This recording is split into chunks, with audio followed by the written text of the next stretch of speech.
दोस्तों, इस कहानी की शुरुआत में हम फीन नाम के फाइटर को देखते हैं जो बहुत सारे फाइटर्स के साथ अकेले ही लड़ रहा होता है। फी मार्शल आर्ट में एक्सपर्ट होता है, इसीलिए वो सभी फाइटर्स को बड़ी आसानी से मार रहा होता है। इसी दौरान वहाँ बहुत सारे फाइटर्स आ जाते हैं, जिनमें से एक फाइटर फी को मारकर नीचे गिरा देता है। तब फी को अपना बचपन याद आने लगता है और हमें पता चलता है कि फी के डैड अनाथ बच्चों की मदद करते थे और उन्हें रहने की जगह देते थे। एक दिन उन्हें फायरी नाम का बच्चा मिलता है जो कि बहुत ज्यादा बीमार था। फी के डैड इसे अपने आश्रम में ले आते हैं और इसका ट्रीटमेंट करते हैं। फी फायरी को मोटिवेट करता है, तो मैं कुछ नहीं होने दूंगा। साथ ही इसे बताता है कि मैं बहुत ताकतवर हूँ और मुझे कोई हरा नहीं सकता। अब कुछ सालों बाद दिखाया जाता है कि ब्लैक टाइगर नाम के गैंग मजदूरों को वेयर हाउस से गायब कर रही है और जो भी मजदूर गैंग के खिलाफ होते हैं उन्हें मार दिया जाता है। ये जगह चीन के मुरीर सिल्क रोड के नाम से जानी जाती है। यहाँ सभी इलीगल काम होते हैं। इसके अलावा यहाँ नॉर्थ सी नाम के गैंग भी है, जिसकी ब्लैक टाइगर गैंग के साथ पुरानी दुश्मनी है। ब्लैक टाइगर गैंग फॉरेंस के साथ बिजनेस करने के अलावा अफीम और ह्यूमन ट्रैफिकिंग जैसे इलीगल बिजनेस भी किया करती थी। इस गैंग के 3 बड़े बॉस हैं, जिन्हें टाइगर कहकर बुलाते हैं। इसमें पहला टाइगर नॉर्थ इवल है, जो कि मजदूरों का लीडर है। वहीं दूसरा ब्लैक क्रो है, जो कि गैम्बलिंग बिजनेस संभालता है और इस जगह से ही सबसे ज्यादा पैसा आता है। इसके बाद तीसरे टाइगर को दिखाया जाता है, जिसका नाम ओल्ड स्नेक है, जो कि ह्यूमन ट्रैफिकिंग करता है और बहुत ही अयाश इंसान है। इन तीनों टाइगर्स का बॉस और लुई मास्टर है, जो कि तीनों टाइगर्स को अपना मुंह बोला बेटा मानता है। इसके बाद हम फी को कुछ फाइटर्स के साथ देखते हैं, जो कि ब्लैक टाइगर गैंग में शामिल होने के लिए आ रहे थे। फी का यहाँ आने का मकसद गैंग का 4th फाइटर बनना था। अब सभी को मास्टर लुई के पास ले जाया जाता है। यहाँ सभी के सामने अपने एक आदमी को जान से मार देता है, क्योंकि इसने गैंग को धोखा दिया था। अब लुई जलती हुई 2 रॉड्स को इन फाइटर्स की तरफ करता है, जिससे सभी डर जाते हैं, लेकिन फी बिल्कुल भी नहीं डरता। इस बात से लुई बहुत इम्प्रेस्ड होता है और सभी के लिए चाय मंगवाता है, जिसके बाद वो सभी को चाय सर्व करते हुए इनके हाथ पर चाय गिराता है। सभी फाइटर्स दर्द के कारण अपने कप को नीचे गिरा देते हैं, लेकिन फी इस दर्द को कंट्रोल कर लेता है। जिसके बाद लुई सभी से कहता है कि जो भी नॉर्थ सी गैंग के मास्टर का सर काटकर मेरे पास लाएगा, इसे मैं अपना चौथा मुंह बोला बेटा मान लूंगा और गैंग का 4th फाइटर कहलाएगा। और अब हमें कहानी की शुरुआत वाला सीन दिखाया जाता है, जहाँ फी नॉर्थ सी के मास्टर से फाइट कर रहा होता है। दोनों के बीच बहुत ही खतरनाक फाइट होती है और फी मास्टर पर हावी हो जाता है और इसका गला काटकर वहां से जाने लगता है, लेकिन तभी वहां नॉर्थ सी गैंग के लोग आ जाते हैं और फी से लड़ने लगते हैं। ये वही सीन था जो हमें शुरुआत में दिखाया गया था। फी इनसे मुकाबला करता है, पर आखिर में एक फाइटर इसे नीचे गिरा देता है। फी का साथी बिग टूथ वहाँ पर रखे हुए क्रैकर्स को चला देता है, जिससे सभी फाइटर्स डिस्ट्रैक्ट हो जाते हैं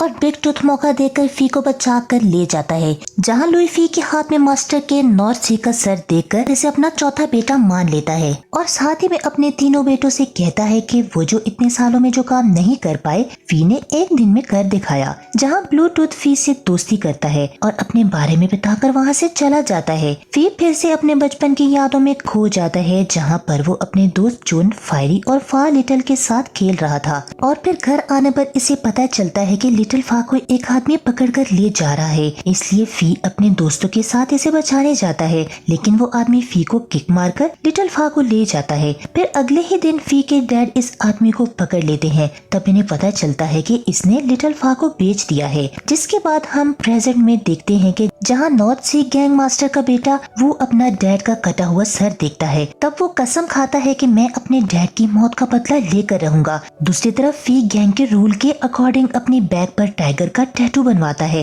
तब टैटू अरेस्ट इसे गैंग के बारे में कुछ खास बातें बताते हुए कहता है कि गैंग का पूरा पैसा एक ऐसे लॉकर्स में रखा जाता है जिसकी 2 चाबियां हैं। इन चाबियों में एक सिल्वर चाबी है तो दूसरी गोल्ड चाबी है। इन चाबियों का एक सेट लुई के पास है और दूसरा सेट इन दोनों टाइगर्स के पास है, जो गैंग को ज्यादा मुनाफा देते हैं। यानी कि एक चाबी ब्लैक क्रो के पास है और दूसरी ओल्ड स्नेक के पास। अब रात में लुई सभी के सामने फी को अपना चौथा बेटा बनाता है, जिस दौरान ऑर्फन नाम गैंग को को देखते हैं जो कि ब्लैक टाइगर गैंग से बदला लेकर मजदूरों को न्याय दिलाने की कसम खाती है, जिसके बाद फी धीरे धीरे नॉर्थ सी गैंग के लोगों का खात्मा करके उनकी जगह छीनने लगता है और एक खतरनाक टाइगर बन जाता है। फी अक्सर ऑर्किड नाम की प्रोस्टिट्यूट के पास जाता है जो कि फी की अच्छी फ्रेंड थी। एक दिन वो जब ऑर्किड के पास सो रहा था तभी से हर बात की तरह लिटिल फा का ख्वाब आता है। फी को लगता है कि शायद लिटिल फा को प्रोस्टिट्यूट में डाल दिया गया होगा, इसलिए वो बहुत दुखी होता है। जहाँ ऑर्किड की बातों से पता चलता है कि वो फी को पसंद करती है, लेकिन फी इसे सिर्फ अपनी दोस्त मानता था।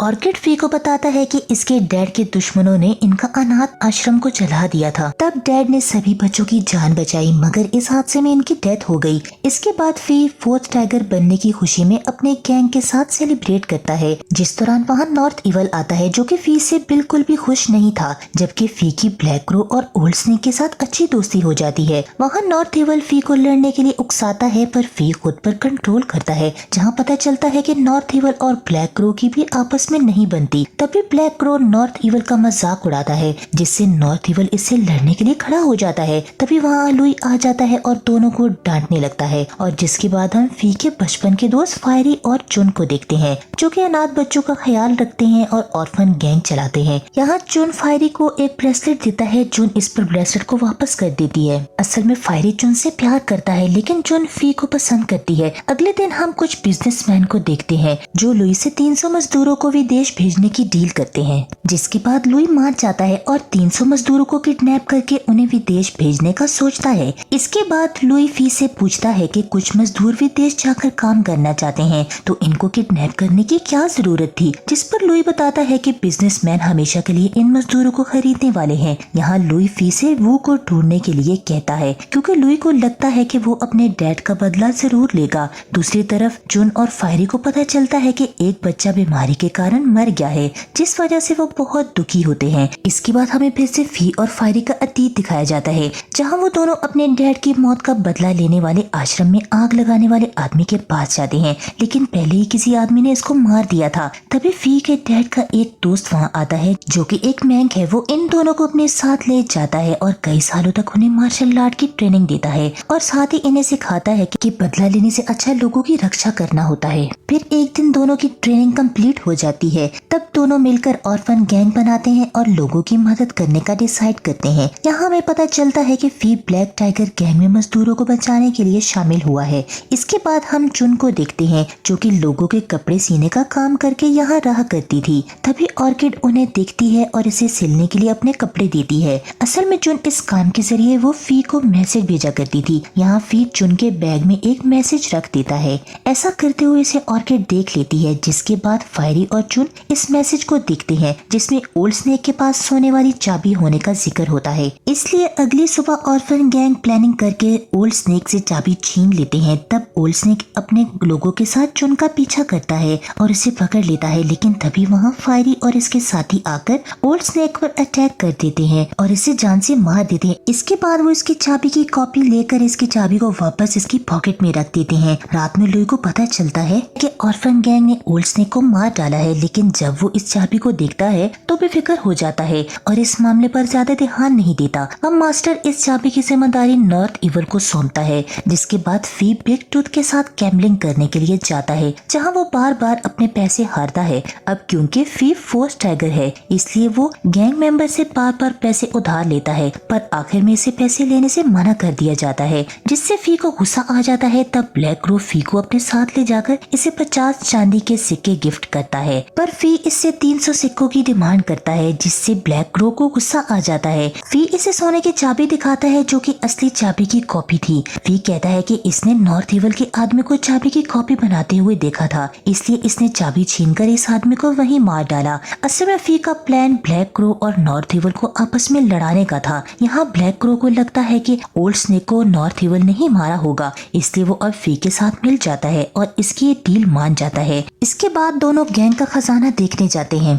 ब्लैक रो बहुत खुश होता है क्योंकि अब इसके पास दोनों चाबियां थी। रात में फी मछली पकड़ने जाता है, यहाँ फायरी भी मछली पकड़ रहा था। फी इसे मछली देते हुए कहता है कि बड़ी मछली फंस चुकी है। फायरी घर आकर फी का मैसेज देखता है जिसमें खजाने का मैप था। अगली सुबह ऑर्किड चुन की ड्रेस लौटाने के लिए आती है जिसमें इसने फी के लिए मैसेज रखा था। चुन ऑर्किड से जेलस होती है क्योंकि फी चुन को पसंद करता है, इसलिए वो चुन से झूठ बोलती है कि फी अक्सर इसके कपड़े फाड़ देता है। इस बात से नाराज होकर चुन फी को देखे बिना वहाँ से चली जाती है। यहाँ फी मैसेज देखता है जिसमें लिखा था कि वो अगले दिन अपना काम शुरू कर देंगे। जिसके बाद लुई फी को अपने हथियार दिखाने के लिए ले जाता है। लुई बताता है कि ओल्ड स्नेक के मरने के बाद इसे लगता है कि कोई इसके खिलाफ साजिश कर रहा है। तभी वो अपने घर वालों के साथ वहाँ आ जाता है और इनके बीच फाइट शुरू हो जाती है। लुई भी मार्शल आर्ट में एक्सपर्ट होता है, इसीलिए बड़ी आसानी से अपने दुश्मनों को मारने लगता है। वहीं फी और वू के दरमियान फाइट शुरू हो जाती है। वो वू पर हावी हो रहा होता है। इसी बीच वू के और भी लोग आ जाते हैं जिससे लड़कर लुई उन्हें मारने लगता है। दूसरी ओर वू पर कंटिन्यू अटैक करता है। तब लुई आकर इसे बचाता है, जिसके बाद फी मौका देकर वू का हाथ काट देता है।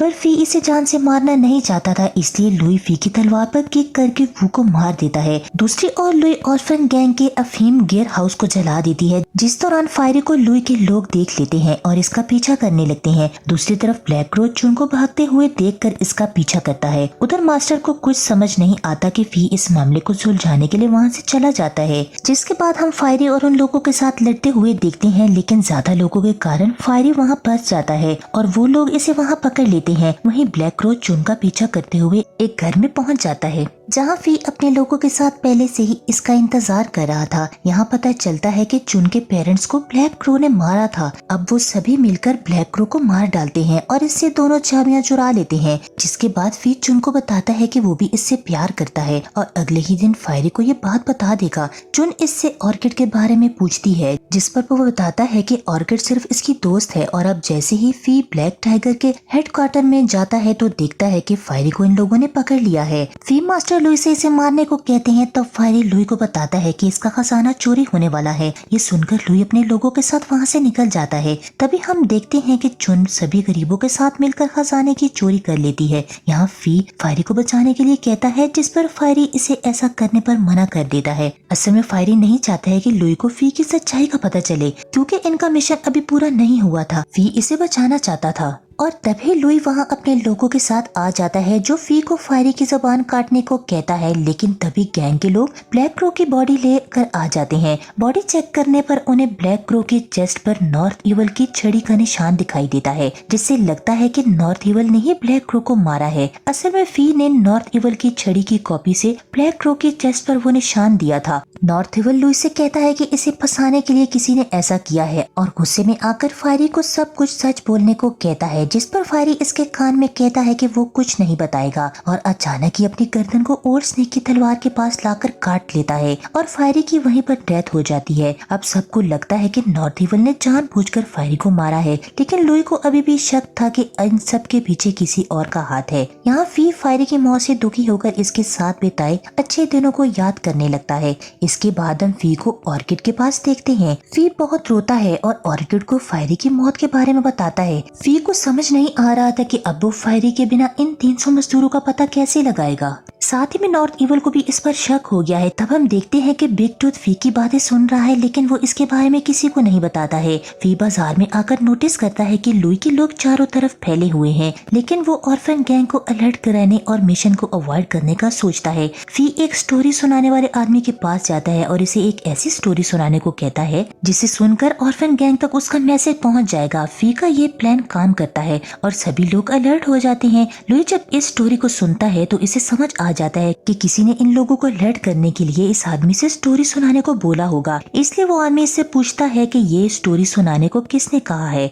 पर वो आदमी अंधा होता है। इसलिए मास्टर उसकी आवाज पहचान कर इस आदमी का पता लगाने को बोलता है। मास्टर के सभी लोग एक एक करके इसके कान में इसकी स्टोरी का नाम लेते हैं, पर फी इस आदमी के कान में कहता है कि मैं इसी गैंग का मेंबर हूँ जिसने कल रात सबको खजाना दिलाया था। ये सुनकर वो अंधा आदमी मास्टर को फी का सच नहीं बताता। इसके बाद हम नॉर्थ इवल को देखते देखते हैं जो अपनी सिक्योरिटी बढ़ाकर एक रूम में मसाज करवा रहा था। तभी ऑर्किड अपनी साथी के साथ वहाँ पर आती है और नॉर्थ इवल से मिलने का कहती है। नॉर्थ इवल और ऑर्किड से मिलकर इसे फी की सारी सच्चाई बताते हुए कहती है कि मैं अपना फ्यूचर सिक्योर करना चाहती हूँ, इसलिए मैं तुम्हारे पास आई हूँ। यहाँ ऑर्किड की बातों से पता चलता है कि इसका असली नाम फा है और ये वही लड़की है जिसके बारे में फी हमेशा बात करता था। जिसके बाद नॉर्थ इवल इसके साथ रोमांस करता है। तब ऑर्किड मौका पाकर नॉर्थ इवल पर अटैक करती है, लेकिन वो इसे पकड़ लेता है और जान से मार डालता है। अब वो ऑर्किड के साथी की तरफ आता है जो कि चुन होती है। जैसे ही नॉर्थ इवल इसके पास आता है वो इसे जान से मार देती है और वहाँ से भाग जाती है। यहाँ हमें पता चलता है कि ऑर्किड ने फी ही के लिए नॉर्थ इवल को मारने का डिसीजन लिया था, क्योंकि वो हमेशा के लिए फी के दिल में रहना चाहती थी। दूसरी तरफ फी को मजदूरों की लोकेशन पता चल जाती है जब फी चुन के साथ होता है। तब चुन इसे ऑर्किड की सारी सच्चाई बताती है, जिसे सुनकर फी की आंखों में आंसू आ जाते हैं। अगले दिन फी अपने लोगों को इकट्ठा करके लुई से लड़ने का कहता है और फिर सभी लोग पूरे शहर में लुई की सच्चाई के बारे में बताने लगते हैं, जिसके कारण सभी लोग लुई के खिलाफ हो जाते हैं। लुई ऐलान करता है कि जो भी फी को मारेगा वो इसका मुंह बोला पिटा बन जाएगा। लुई के लोग पूरे शहर में दंगे करके लोगों को मारने लगते हैं। तभी हम फी को देखते हैं जो अपने साथी को बचाकर ले जा रहा होता है। तभी बिग टूथ इसकी हेल्प करता है और गैंग के खिलाफ लड़ाई करता है। इसके बाद फी अपने साथियों के साथ जाकर मजदूरों को आजाद करता है और फिर ही सभी मजदूर लुई के पास जाकर आंदोलन करने लगते हैं। तब फी लुई से कहता है कि अगर हम दोनों के बीच लड़ाई हुई तो काफी लोगों की जान जाएगी, इसलिए इसने फैसला किया है कि सिर्फ वो और लुई आपस में फाइट करेंगे, जिसके लिए लुई मान जाता है। फाइट करने से पहले फी रूम में आग लगवा देता है और फिर हम दोनों के बीच लड़ाई देखते हैं, जिसमें मास्टर लुई फी को बुरी तरह मारता है और बाद में फी लुई पर हावी होता है और इसे नीचे गिरा देता है। फी लुई का हाथ पकड़कर इसे बचाना चाहता है, लेकिन लुई इसकी मदद लेने से मना कर देता है और नीचे गिरकर मर जाता है। इसके बाद फी एक अनाथ आश्रम खोलता है और अपने डैड का ख्वाब पूरा कर देता है और इसके बाद ये मूवी यहाँ पर खत्म हो जाती है।